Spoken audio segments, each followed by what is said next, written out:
All right, good morning, everyone. Welcome to another Friday morning sports ultrasound case series. Today we have Dr. Malia Cali. She is a fellow currently at the University of Washington. She completed her PM&R residency at the University of Colorado. She ran track and cross country at University of North Carolina and did medical school at LSU. She will be finishing her fellowship shortly and joining the Stedman Clinic in Colorado next year. Go ahead, Dr. Cali. Thank you for the introduction. So let me share my slide here.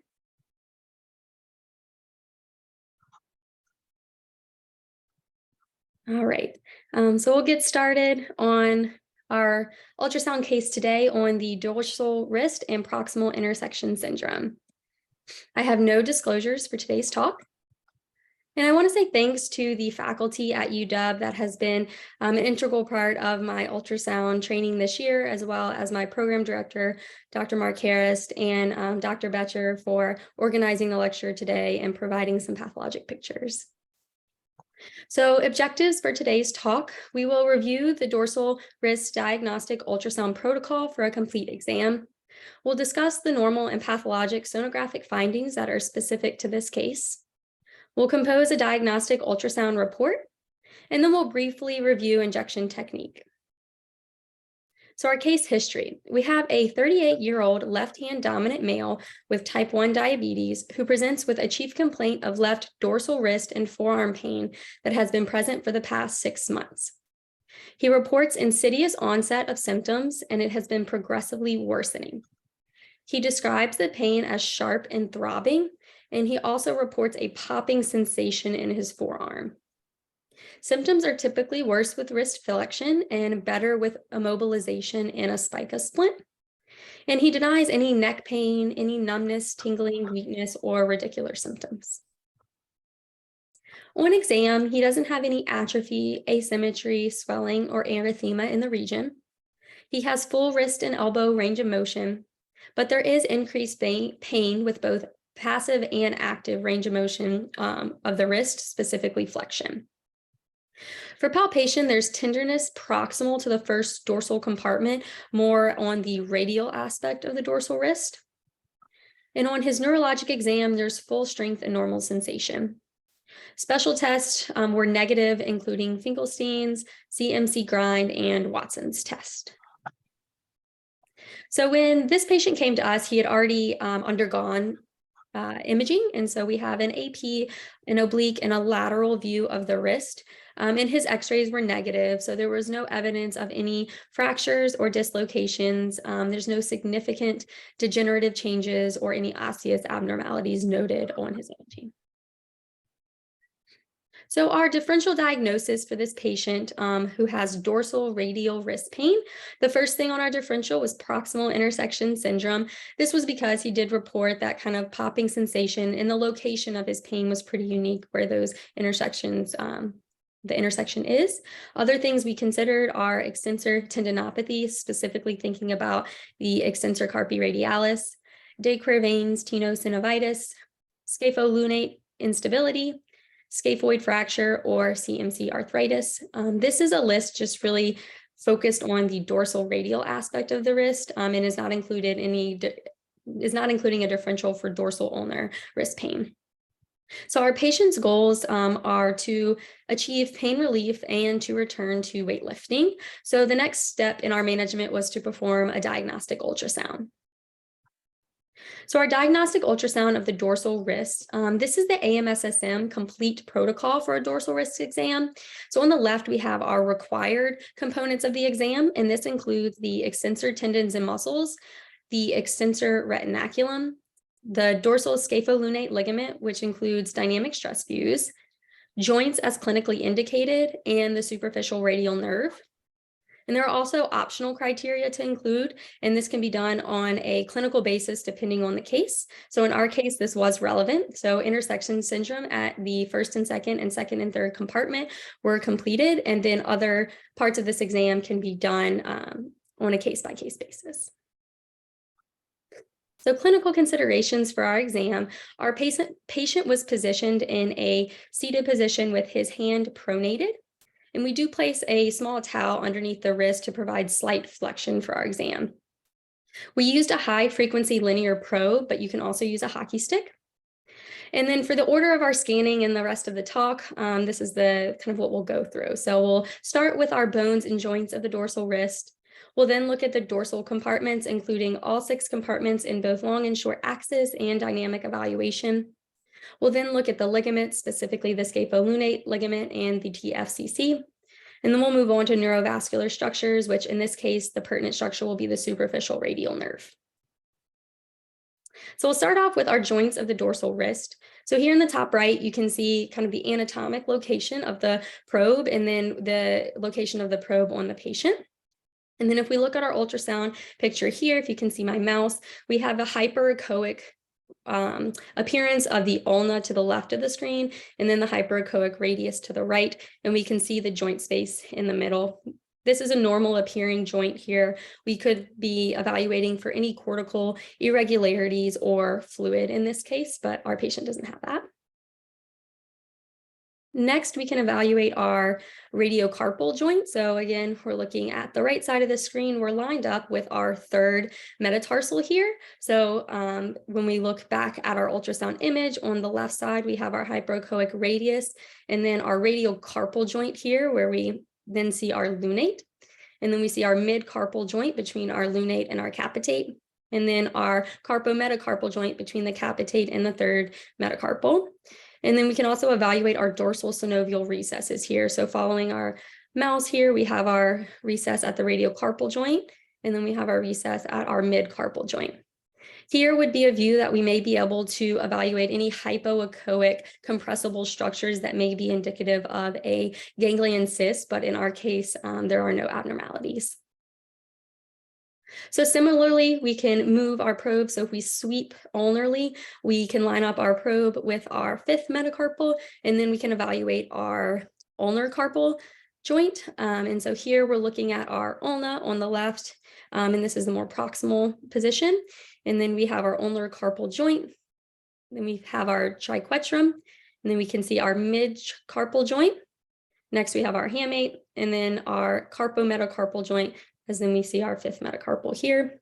And again, there are no abnormalities on our evaluation of the joints in the hand or wrist. And then we'll move on now to our extensor compartments. This will comprise the majority of our talk today, so we'll spend the most of the time on this. So I'll start off by doing a brief overview of these compartments. So as you can see in the top right corner, we have a short axis view of our different compartments in the wrist on this diagram. So starting from the right side of the screen, or the radial aspect of the wrist, we have our abductor pollicis longus and our extensor pollicis brevis in compartment 1. We have our extensor carpi radialis longus and brevis in compartment 2. We then move over Lister's tubercle to compartment 3, which contains our extensor pollicis longus. Then we continue to move ulnarly to compartment 4, and this is our extensor digitorum and our extensor indices. And then compartment 5 is comprised of our extensor digiti minimi. And lastly, compartment 6 is our ECU, or extensor carpi ulnaris. And then I do want to point out in the diagram below here, this is a long axis view of those compartments. And this is relevant to our case because if you kind of look more proximally in the dorsal forearm here, we can see that that first compartment, which is comprised of our EPB and our APL, is crossing over our second compartment as it moves to its insertion point. So we can see that that happens proximally in the forearm. And then as we move more distally, we can see our third compartment, or our EPL, also crossing over that second dorsal compartment as it's moving to its distal insertion. So these are the intersection syndromes we'll talk about in more detail. But to start out with our ultrasound images, so I have a home plate here because Lister's tubercle is what serves as my home base when I'm evaluating the extensor compartments.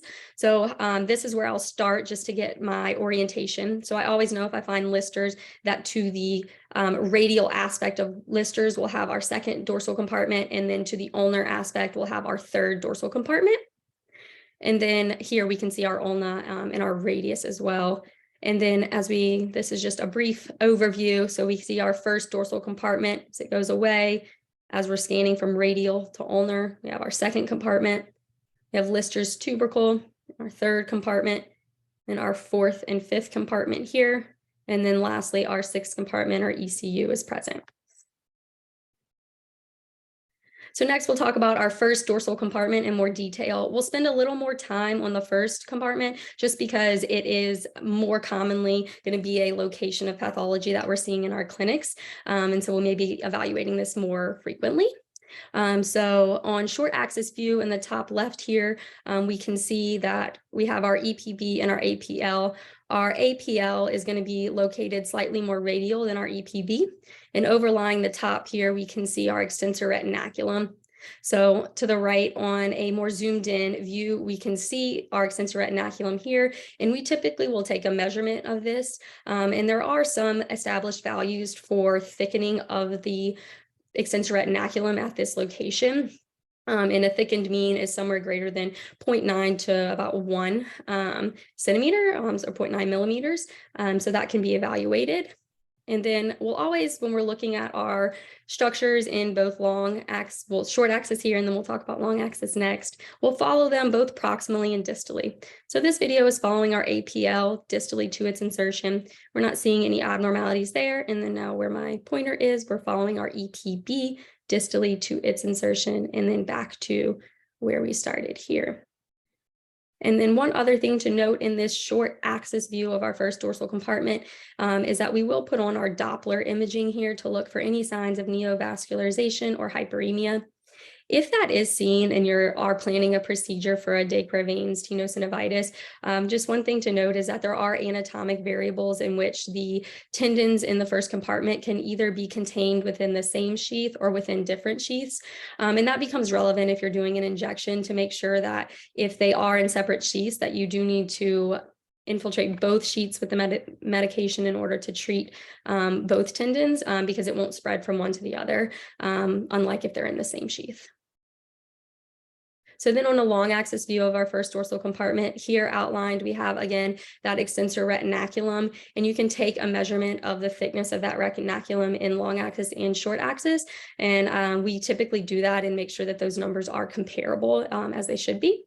And then we'll look at this again in a video format to make sure we're evaluating both tendons. So in this video, it's proximal to distal, and we are sweeping from the ulnar to radial aspect to evaluate both the APL and the EPB.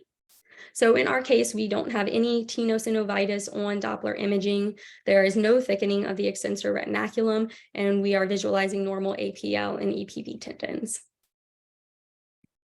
So next, this is where when we follow our first dorsal compartment more proximally is where we'll encounter our proximal intersection syndrome.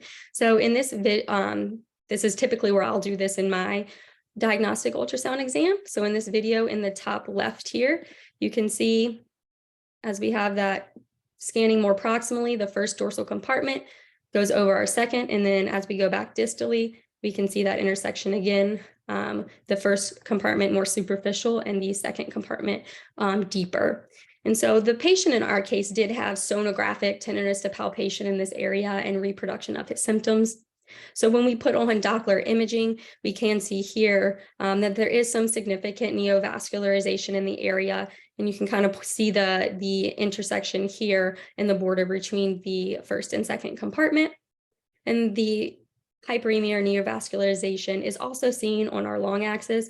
So we can see from proximal to distal, our more superficial tendon is our first compartment. So here, and then as we sweep radially, we are seeing our deeper extensor carpi radialis and brevis. And we can see at the intersection here, the hyperemia that is occurring. So we have a suggested diagnosis at this point in our exam, but we will continue on with the remainder of our dorsal wrist exam.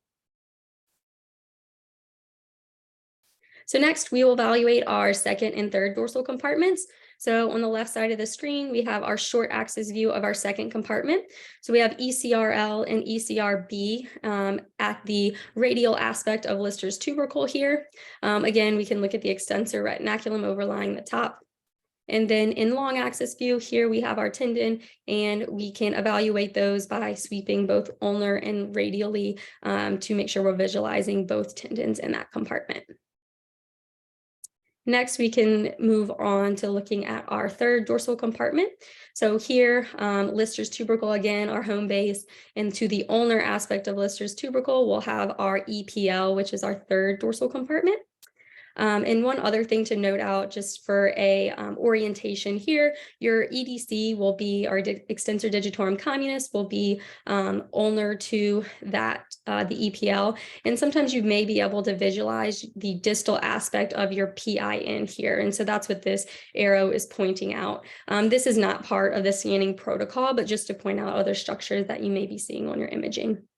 And the PIN is typically located at the deep portion and radial aspect of the fourth compartment. So then moving to our video here, again, we will evaluate the third compartment in long axis view. We can see it over the top here. And then just to point out, we have this kind of oblique view here deep to the third compartment.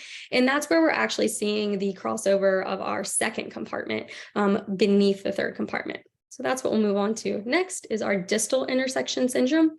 So if we follow our third compartment or our EPL distally to its insertion, we can see that it's going to cross over our second compartment superficially as it travels distally. And this is an area that you can also evaluate if there's suspicion or tenderness that you would want to put on your Doppler imaging or Doppler ultrasound to look for any signs of neovascularization and hyperemia. And then on the picture to our left, I just included this one to point out that the orientation, so if you look at the top right picture, you can see that there's a relatively sharp curve that is taken by the EPL as it travels distally over the second compartment. So you're at nearly a perpendicular angle here when we're looking at these two compartments crossing. And so we have our ECRL here in long axis view, and then you're also seeing the EPL here in short axis. And so just to orient you of what you might be seeing on your ultrasound examinations. All right, moving on to our fourth and fifth dorsal compartment. So here again, we have our Lister's tubercle, and then to the ulnar aspect, we have our EPL, and then here is our fourth and fifth compartment. Sometimes it can be difficult to differentiate the fourth and fifth compartments, so our fourth compartment containing our EDC and our extensor indices, and then the fifth containing EDM. And so what I'll normally do is just have the patient kind of move or passively move their fingers for them. So I'll have them move their second through fourth digits. Sorry. Okay. Didn't click that. There we go. And then so moving their second through fourth digits, we can see EDC, and then isolating the EDM here, we can see just that tendon moving. So we can evaluate those separately. And then you can also, there are some normative values for the thickness of the extensor retinaculum at this level. So that can be measured if clinically indicated and give you an idea if there's any thickening present. And then in our bottom left corner here, we have our EIP in long axis view. You can also evaluate all the extensor digitorum tendons in long axis if it's relevant to the case, but in this case, we're just using an example here. And the tendon does have a normal fibular appearance in this case, and there are no abnormalities. And the same goes for our EDM tendon at the bottom right corner. It is traveling from proximally to distally here, and it has a normal fibular appearance and no abnormalities. So moving on to our last dorsal compartment, here in our top left corner, we'll first evaluate this in short axis view. So we have our ECU to the left side of the screen, and this is the ulnar aspect of the wrist. It's overlying the hyperechoic ulna in this case. And then on the radial aspect of the wrist to the right side of this picture, we have our hypoechoic radius. This is just to give you an orientation of this area. So we have our third, fourth, and fifth compartment here, and then we have our sixth compartment. And then we can also evaluate the ECU in long axis view. So here we're looking at that tendon as it travels proximally to distally. Again, it has a normal fibular appearance and no abnormalities. It's important to always evaluate the sixth dorsal compartment for any dynamic subluxation. So in this case, we'll have our patient flex and extend their wrist and evaluate if there's any movement or subluxation of that tendon. And in this case, it is stable. So we're not seeing that. All right, we made it through all of the dorsal compartments. So now we'll move on to the triangular fibrocartilage complex, or our TFCC. So here we'll have our patient in a slightly hyperpronated position to best visualize this area. And you're going to be looking at the TFCC through what we call the ECU window. So we can see the ECU overlying the top. And as we look deep to this, we can see this hyperechoic looking structure as we move distally from the ulna to the carpal bones. And what we're evaluating here is for any obvious signs of hypoechoic fluid coming from the joint or abnormalities. It's just really important to point out for this that while we are able to see any pathology in the TFCC that's present on our ultrasound, it's not a complete exam because we're not able to completely visualize the TFCC. So when we're writing our report, all we can really say is that no abnormality was visualized in the was seen in the visualized portion of the TFCC. And that is the case for our patient. So the TFCC appears normal. All right, and then we have our scapholunate ligament. On the left side of the screen here, this is a video on how I like to localize the scapholunate joint. So I'll again start at my home base at our Lister's tubercle, and then I'll move distally into the hand, and you can see that as you move distally, the first joint that you're going to come upon as you scan is going to be the scapholunate joint. So that's how I know that I'm coming to that joint. You can see in the top right corner kind of where you would be here. So Lister's, and then you'd be moving over this joint. So then once you've localized your scapholunate joint, you can visualize the ligament, and then you want to evaluate it for any dynamic instability. So ulnarly deviating the patient's wrist, we're looking for any widening of that joint. So here we have the ulnar deviation, and that joint appears stable. So there is no instability. All right, and then lastly, we look at our neurovascular structures, and for this case, the pertinent structure will be our superficial radial nerve. And so in this video, we're following the nerve from its more proximal location in the forearm to its distally, and so we'll go here. So I'll kind of use my arrow to follow this. So we're following distally, and you can appreciate as we get into the forearm, its location to that. Here's our proximal intersection syndrome, so its proximity to that. And then as we move more distally, there's a branch here that's sitting right off of our second compartment. And the superficial radial nerve does kind of branch as you get more distally there.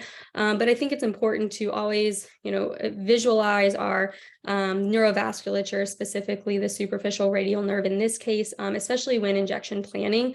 So it's both to diagnostic and to localize prior to procedures.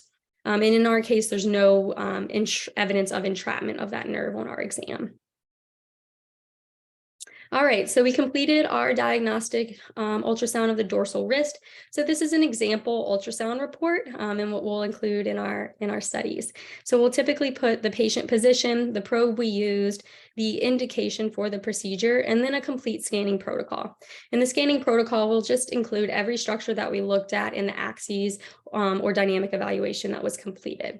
Then in the findings section of our report, that's where we'll include any pathology that was noted. And so in our case, I won't read the whole thing, but there was no stenosing tenosynovitis of the first dorsal compartment. We typically will include the thickness of the extensor retinaculum. In this case, it was about 0.4 millimeters, which is in our normal range. And then there were no other abnormalities noted on our exam as we discussed throughout the talk, except for here bolded. There was evidence of proximal intersection syndrome with sonographic tenderness to palpation and neovascularization on evaluation with Doppler. So our impression or our diagnosis in this case will be left proximal intersection syndrome.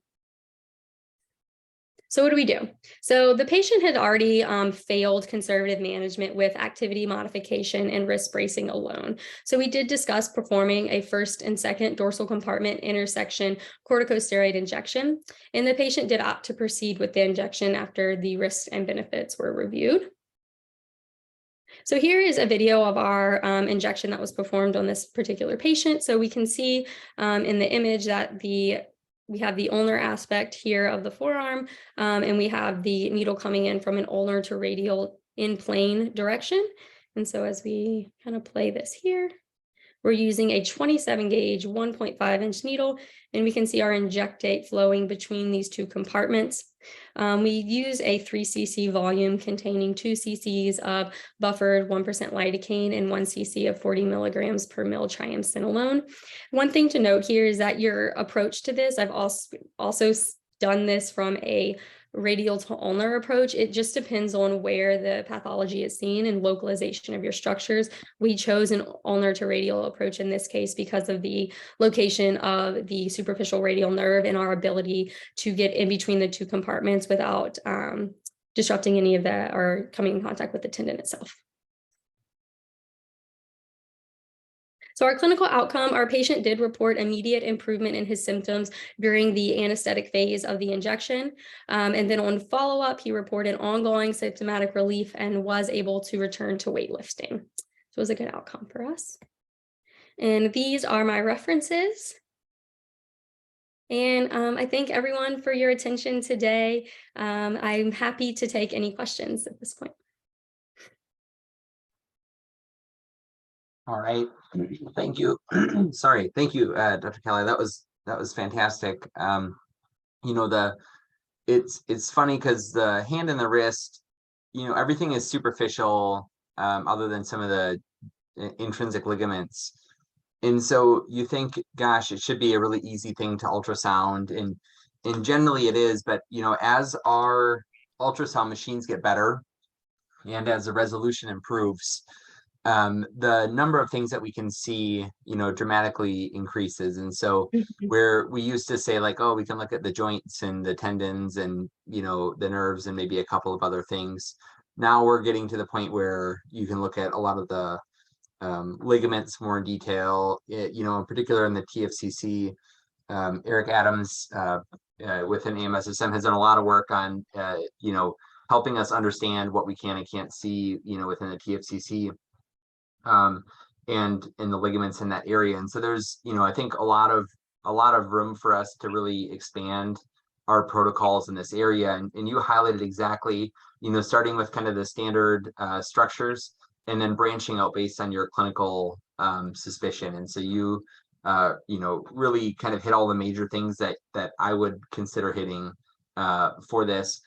Every now and then with radial sided wrist pain, I will roll around to the volar side and take a look at things like maybe the FCR and maybe like CMC, STT as well.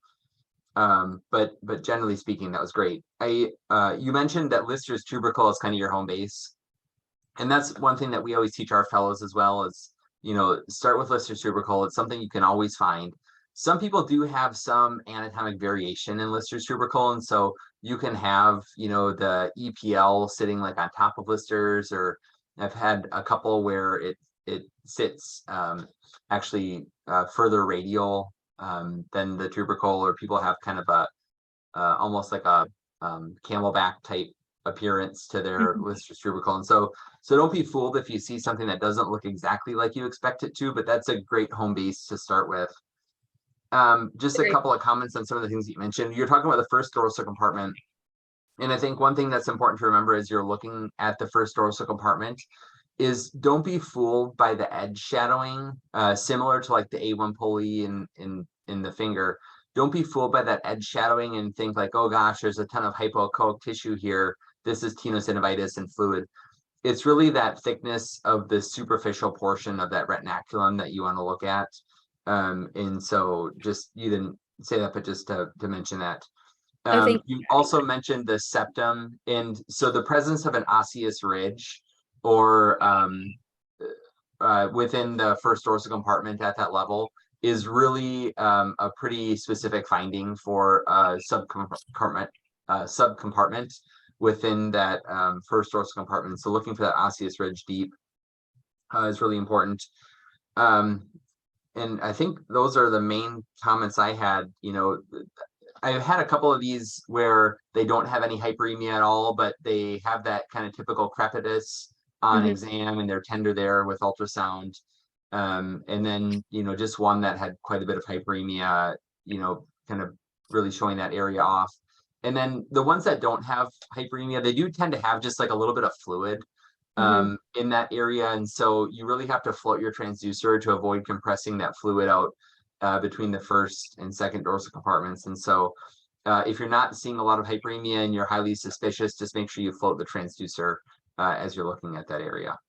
That's a great point, because I think the pictures, the hyperemic pictures in my presentation were from you, because our particular case, he did have that. He had a little bit of fluid and he had some crepitus, but there was not a impressive amount of hyperemia, but it didn't exclude the diagnosis. Yep. Anyone else have comments or questions? I see John Sianka's hand is up. John, do you have a? Yeah, Brennan and Malia, very nice images. In evaluating distal compartment or distal intersection syndrome, be aware that sometimes the extensor pollicis longus does not, it starts out on the radial side of Lister's tubercle. It isn't always where we think it should be. So be aware that as you scan, there are variants, even within an individual. They might be on one side of Lister's tubercle on one hand, and on the other side with the other hand. Sometimes there's a bifid Lister's tubercle and the EPL will sit on top of it. That's the case with my own wrist, but I've seen it over the years that it's not always where we think it should be. Yeah, absolutely. Thank you for adding that. You saw a lot of pictures of my wrist, I think, in today's talk. So mine's in the normal spot.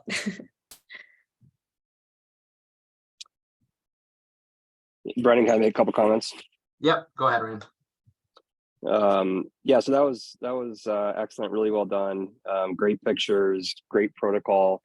I don't really have too many things to add. I agree with John's point and Brennan, and that morphology of Lister's, can certainly predispose people to, various types of EPL pathology. So I think that was a good point to make. Within the first dorsal compartment, we talked about the potential presence of a septum, excuse me. But the other thing to consider is that there is a ton of variability within the APL tendon, right? So we, historically think of there's APL and EPB within the first dorsal compartment, but APL, depending on the paper that you look at, there's been reports of it splitting into 14 subtendons, right? And so there's a lot of variability, and not all of these tendon slips will insert on the base of the first. Some will, first metacarpal, some will insert on the trapezium, some will have a muscular insertion on the APB. So there's a lot of variability. So just making sure you really scrutinize those tendons and be mindful of identifying an aberrant tendon slip versus a pathologic tear is important. The other, you may have made this, and if you did, I apologize, but one thing that can be sometimes confusing when you're first starting to scan for intersection syndrome, sometimes these folks will have a distal muscle belly, and the muscle appearance in the distal forearm tends to be more somewhat uniformly hypoechoic rather than that quote unquote starry night appearance. And so, really making sure that if you think you see fluid, you confirm that it's fluid, through various techniques and not just a far distal muscle belly. I think that can be somewhat confusing as you're starting to scan this region. And obviously, fluid's going to be, compressible and displaceable, whereas muscle, certainly is not going to be displaceable at all.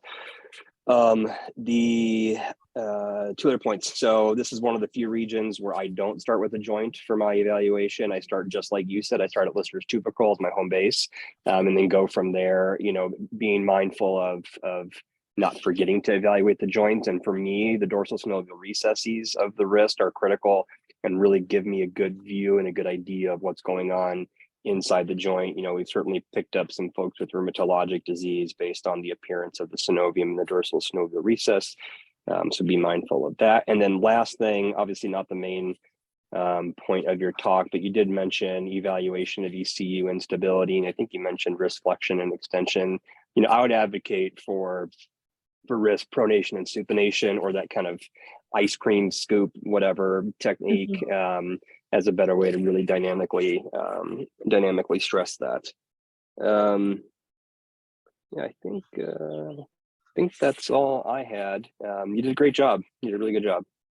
Yeah, Ryan, with the ECU, that was one thing I sorry, I forgot to mention.